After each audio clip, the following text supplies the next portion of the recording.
when NFL Network started 20 years ago, people were asking me, what are you guys going to talk about when there's no games? Are you kidding me? It's unbelievable. Were you worried about that at all? I was. I'll be honest. Everybody was at the NFL Network, you know, and then we realized there's nonstop stuff. And then there'd be people like a coach at USC who would come in and chat with us every now and then and would take my my analyst with me. And his name is now Pete Carroll, the head coach of the Seattle Seahawks, kind enough to join us here on this program. How you doing, Coach? What's up, Rich? You remember that? Well. Remember that back in the day? NFL Network was just starting. You were there at USC? Yeah. My gosh. Yeah, I thought we had a great idea. We tried to do that years before that. Pat Kerwin and we tried to figure out how to get a TV network. Is that right? Football. I didn't know that. Pat had the idea that people would want to listen to this stuff. And sure enough, it's still going. It's nonstop. I mean, do you pay attention to stuff that has nothing to do with your teams and all the headlines and news? Do you get caught up in that yourself? No, I don't. I kind of let that kind of just wash over the media ranks. I don't care that much about all that stuff. But what other teams are up to, what other teams are doing? We'll listen to stuff, but it depends if it's coming from the teams or if it's coming from the guys on the radio. Well, I mean, this radio show's different, though, Pete, right? Wouldn't you say that? Of course, this one is, of course. How has the Combine changed in the 14 years now that you've been part of it with Seattle, and then the years before all that, changed, too? You know? I mean, it has changed quite a bit. The time frames in it were we had too much downtime. You know, I think there's 3 different mornings we didn't have anything to do until 1 o'clock. Right. Know, as far as seeing players and stuff like that. So there was just a lot of quiet time. That I'm not real good at quiet time. You know, it's not my best. Right. So anyway, but it seems that's stretched out a little bit more. I think it's better for the players, and I think their time frames are a little more consistent. You know, they're working out at the same times more so, and I think I'm not sure about that, but it seems like it's spaced out well for them. It's not great for the guys showing up.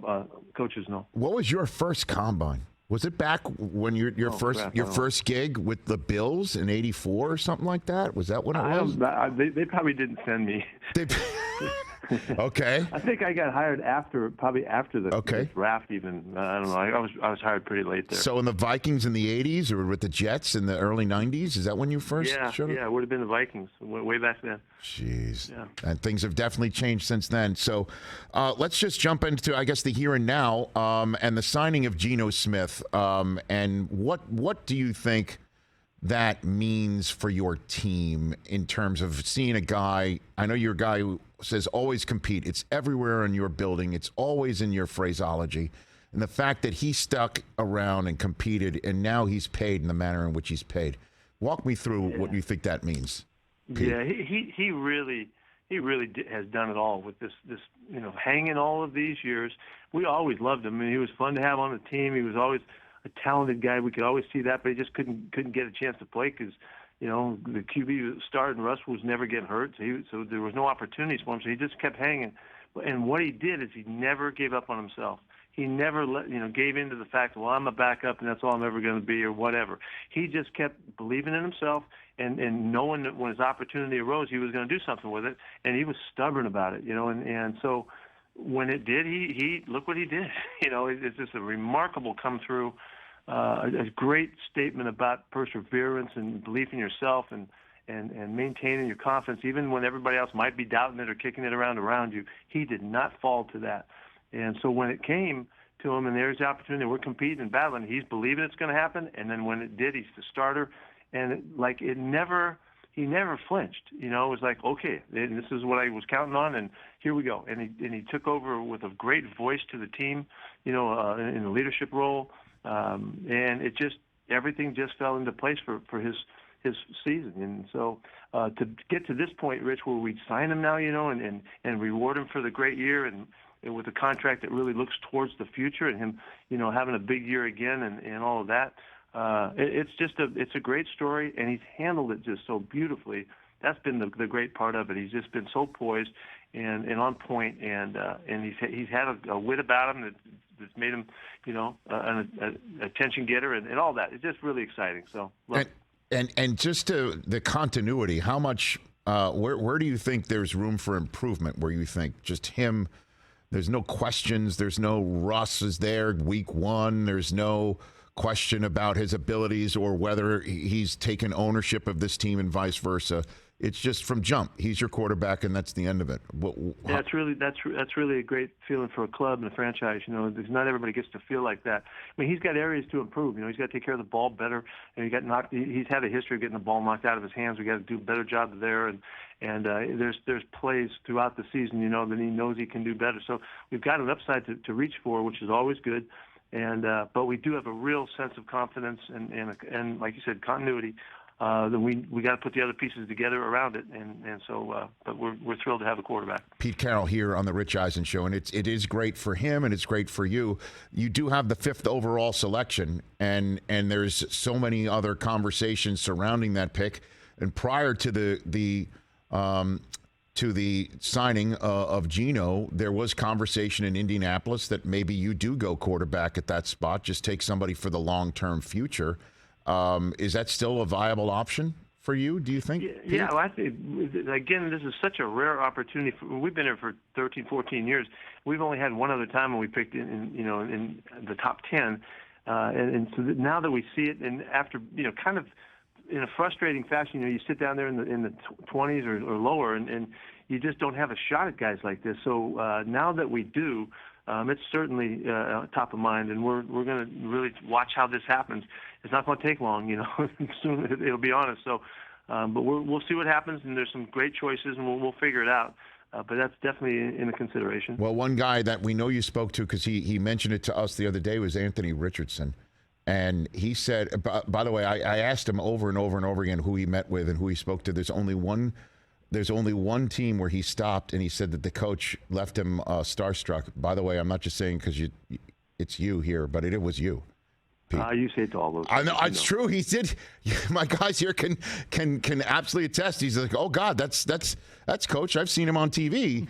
And he enjoyed meeting you. I'm wondering, what your thoughts were meeting somebody who's 6'4", 244, who jumps and ran like him, and he's not a linebacker. He actually plays the quarterback position. Yeah, well, it was a couple of nights before he had done all that. That really just made a big splash on the big combine scene.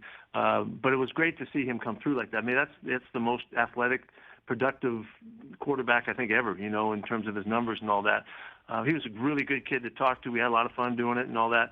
Unlike I heard that I also got critiqued by one of the guys from last year. Sauce Gardner, man. He said saying I was too close to him. I don't know what he's talking about. He did.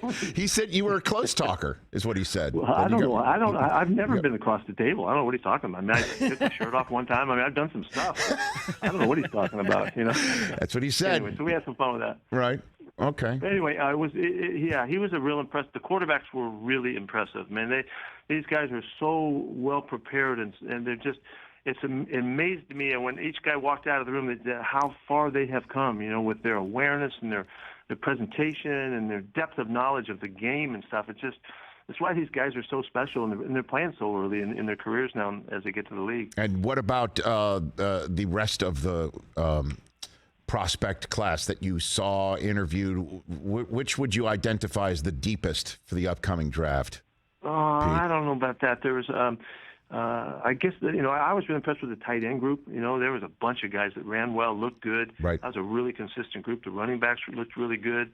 DBs was a good group. Those are the ones that kind of jumped out, but we're still sorting it all out. I can't call it yet. No, I hear you. I'm just wondering if there was something where you turned to, John or anybody else you're around to go, wow, this particular group is really looking good. Oh yeah, that did come out. That came out like the groups I talked about. Right. There were some really nice presentations from the guys, and the guys are so well prepared. I don't know this NIL stuff or getting them ready for prime time. I don't know what it is, but they really seem mature and poised for the moment. Now the guys we selected to talk to were really guys that we like and all that, but they represented in a really marvelous fashion. Pete Carroll here on the Rich Eisen Show. A few more minutes left with the most tenured coach in the NFC now, 14 years now in the NFL with just the Seattle Seahawks here on the Rich Eisen Show. How would you rate last year for you, Coach? We almost got there. We almost got. We let games get away right in the middle of the schedule that any one of them we turn it makes a difference. And We didn't play well enough against San Francisco. They had a terrific season. We were in striking distance, even in the playoffs. And going into the fourth quarter, we're there with it, and we just didn't quite get over the hump. We got a lot of areas we got to be better. We just got to get better. And if we do that, then we'll make a run and make some noise in this division again. But would you label it a success, Coach? It feels positive. The response from ownership on across the board, people didn't have expectations like I have, and so I feel the response to it was very favorable. We surprised some people and all that. Geno's story was a gorgeous story, but I can't call it like, oh, we really had a big year. I don't think that we needed to do better. Well, I'll be honest. I mean, again, I know we've established that you don't listen to the media conversation and buzz, but there was hardly any expectations for your team. I mean, Russ gone, Geno in, Bobby Wagner gone, a bunch of new guys in, along with some stalwarts like Lockett and Metcalf, who you re-signed, but there was hardly any expectation. You make the playoffs, and now you hold a 5th overall selection based on the trade that you did make. I mean, that's it's been an exciting season now. There's no question, and to come out and beat Denver right out of the chutes and get rolling, and then Geno starts to emerge and he's going, and things were kind of coming together. There was a lot of positives. Knowing all the time going through the season that we had this draft coming up too, with numbers that we haven't had. That's been a real positive. It's maintained an outlook that something good's going to happen here, and so we're building on it. We had a really productive draft class last year from last year's selections, and the guys played a ton, and we got the tackles start for the first time, and we get Tariq Woolen has a great year, and then Kenny Walker has a fantastic rookie season. So we got a lot of play out of our guys, and that I think is a big part of the momentum going into this draft in this offseason as well. And we got to do great in free agency too. That's a big time for us. That's coming up here in a few days, so we're competing on all phases. And then, of course, do you envision long-term future? Russ coming back to Seattle, waving at the crowd, you're there, and just the family comes back together at some point, Legion of Boom, the whole business. And again, I know you're in the here and now and you're talking about the future, but so much water does appear to be under the bridge. Do you envision that in the future, Pete Carroll? Do you think? I think we're gonna continue doing what we do in the sense of looking after our players and really trying to make this a very relationship-based franchise, and learn about our guys and keep developing new characters and new faces and new stars and all of that. That's totally in our future, and the guys that will be elevating. I mean, just talking about the guys in this draft class, will be storylines. But there's also storylines like who knows when Bruce comes back and plays a heck of a season for us. There aren't those kinds of storylines too that will be added to it. So I think we've got a franchise rolling here that's got a lot of history, and we've got a lot of substance, and we've got a culture to us that we're excited about, and we know can go places. And so the stories are yet to be written. And here's Geno's new story, and maybe it's Ken Walker's, and we'll see how this goes. But there's a lot of positive, a lot of looking to the future in a similar fashion as we have in the past. We've always expected to do big things. Pete, great to have you on here, and it was great to see you during the season too. I know the result wasn't what you wanted in Munich in Germany, but I will never forget calling that game, being around your team, and obviously the Bucs, and then in that stadium. That's a career highlight for me, man. I will never forget that scene. I'm glad I'm talking about that. I really thought so too. I thought that was a really extraordinary experience for in the NFL circuit. Because it was like a bowl game, like in college, and they were so up for it, and they received us so well. I mean, their populace was there, and they liked this, and we had fun with it, and Tom had a big game, unfortunately. Yes, he got to do it and make the most of it, and we didn't. So I'm pissed about that. But It was really it was a beautiful experience, and I wouldn't mind doing that again. I don't know what other countries are like necessarily. When we went to London, it was fine, but this one was even more so. And because of their interest and their love for the game, it just surprised us all, I think. Yeah, and I didn't know the Germans knew Neil Diamond like that either. Yeah, wasn't that something? I mean, that was really wild the whole time. Thanks again for the time. Always appreciate you calling into the show. Have a good draft, and we'll speak to you down the road. Thanks again. Got it. Take care, Rich. Right back Thank at you. That's Pete Carroll, head coach, Seattle Seahawks, right here on the Rich Eisen Show. There you go. Catch the Rich Eisen Show every single day on the Roku channel, 12 to 3 Eastern, for free.